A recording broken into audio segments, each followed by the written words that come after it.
Ketua Umum PKB Muhaimin Iskandar bersilaturahmi politik dengan Wakil Presiden ke-9 Republik Indonesia, Hamzahas. Caimin mengaku meminta nasihat untuk menjadi presiden atau wakil presiden.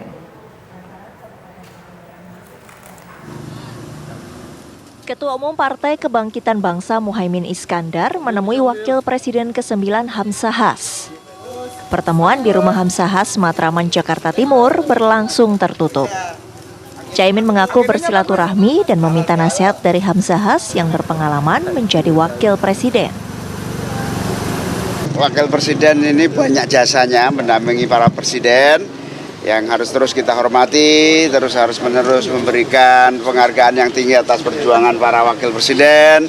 Yang kedua, ya kita harus banyak belajar, mendapatkan masukan, dan siapa tahu kalau tidak jadi presiden ya wakil presiden kan gitu. Jadi ada potensi ke sana. Kode-kode ini ke mantan wapres ini kode memang mengincar posisi cawapres ini. Ngincarnya sudah, kalau ngincarnya pasti presiden, tapi semua kita suani termasuk calon presiden. Sebelum menemui Hamzahas, akhir April lalu Caimin bersilaturahmi politik dengan Ketua Umum Partai Gerindra, Prabowo Subianto. Kemudian awal Mei, Caimin menemui Ketua Majelis Tinggi Partai Demokrat yang juga Presiden ke-6, Susilo Bambang Yudhoyono, dan Ketua Umum Partai Demokrat, Agus Harimurti Yudhoyono. Setelah itu, Caimin menemui Wakil Presiden ke-10 dan ke-12, Yusuf Kala. Dari Jakarta, Fahada Indi, Rian Syahrul, TV One, mengabarkan. Bapak sebelah sini dulu, Pak. Partai Demokrasi Indonesia Perjuangan hari ini mendaftarkan bakal calon legislatifnya ke Komisi Pemilihan Umum atau KPU. Pendaftaran bacalek tersebut pemirsa dilakukan serentak di seluruh Indonesia. Tak hanya PDIP, Partai Nasdem juga mendaftarkan calon legislatifnya ke KPU hari ini.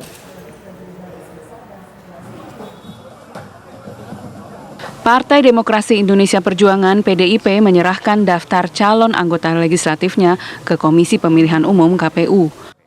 Rombongan PDIP melakukan konvoi menggunakan delman menuju kantor KPU di Jalan Imam Bonjol. Tak hanya itu, ketika konvoi mereka melakukan pawai budaya dari marching band hingga parade pakaian adat, turut hadir Sekjen PDIP Hasto Kristianto yang memimpin pendaftaran tersebut bersama elit partai lainnya. Hasto menyampaikan pendaftaran bacalek PDIP dilakukan serentak di seluruh Indonesia pada waktu yang sama. Total caleg PDIP yang didaftarkan ke KPU sekitar 580 orang, yang 128 orang diantaranya merupakan incumbent dan 33% adalah perempuan. Akan mendaftarkan calon anggota legislatif secara serentak. Sedangkan temanya di dalam pendaftaran caleg ini oleh Mas Prananda telah diusulkan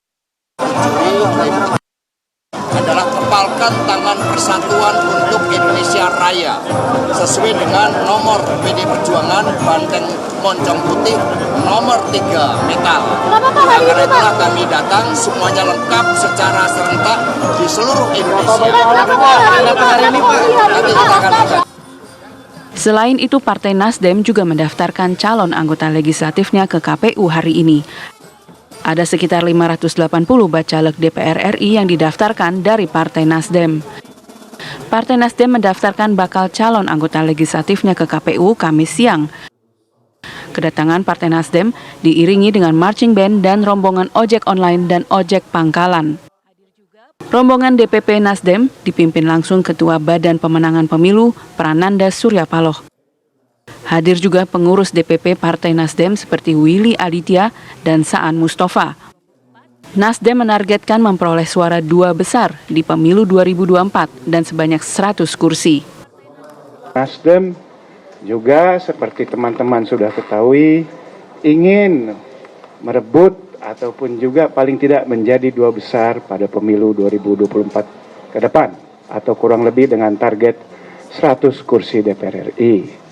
Yang mungkin menjadi catatan dari Partai Nasdem di tengah panasnya ataupun juga euforia Pilpres, Pileg ini sedikit mungkin under coverage ataupun sedikit diminati lebih kurang. Pendaftaran bacalek dari Partai Nasdem ke KPU digelar secara serentak di Indonesia. Ada 580 orang bacalek DPR RI dari Partai Nasdem yang didaftarkan hari ini. Dari Jakarta, tim TV One mengabarkan.